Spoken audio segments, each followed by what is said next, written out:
Want to know how to awaken the characters to UR or LR in Dokkan battle? So here's how to awaken your characters UR or LR in a super simple way.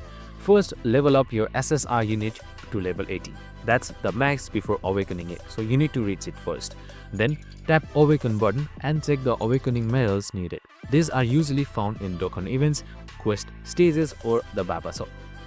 Once you collect them, awaken your SSR to UR. That boosts its level cap and stats. For LR, it's the same concept, but you will need rarer models from tougher events. Make sure the character's level is maxed before each awakening stages. After awakening, don't forget to train them again. New awakenings unlock higher levels. This process is what separates a basics unit from top tier monsters to focus on limited or Dokkan face unit for best results. And that's it, super simple and easy. I hope this video helped. If it did, make sure to like, subscribe and tune in with us for more of these videos. See you in the next one.